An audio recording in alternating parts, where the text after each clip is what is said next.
Many of you know me. My name is April Martin. My background, I'm a musician, and I have played drums in churches for a long time. And at my last church, which I called Rock and Roll Sunday School, I was the drummer for that church. And I remember being invited by the then former music director.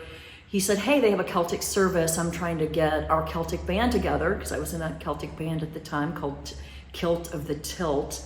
Yes, I did not name that band, but anyway, he invited us to this wonderful building, and we did a 5 o'clock service, and it was magical for me. It was interesting because I felt the peace of the building, and then Connie just made it basically come as you are, right? There was no requirement that I had to be anything other than who I was, which was great. When we take a journey, most of us don't take that journey alone.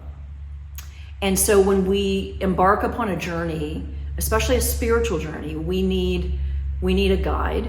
We need a way to get to where we're going. And all those things are part of what makes this church.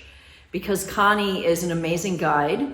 She makes me feel like I can talk to her about anything. There's nothing that I can't bring up. And so I thought of this song, and I couldn't remember who wrote it, but I just want to read you the words. Life is like a mountain railway with an engineer that's brave.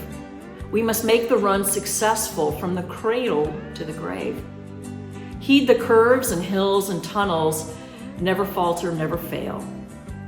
Keep your hand upon the throttle and your eye upon the rail.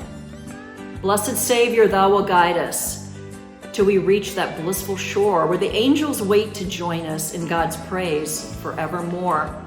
As we roll along the main line, there'll be storms and there'll be night. There'll be sidetracks, unexpected, on the left and on the right. But with the straight always before us and our hearts upon the prize, there'll be no disembarkation until we reach paradise. For blessed Savior, thou will guide us till we reach that blissful shore where the angels wait to join us in God's praise forevermore. When you go on a journey, you buy a ticket, right? You buy a ticket. You also need something to eat, and you need to pay for a seat and pack the right things on your suitcase. And so that comes at a cost.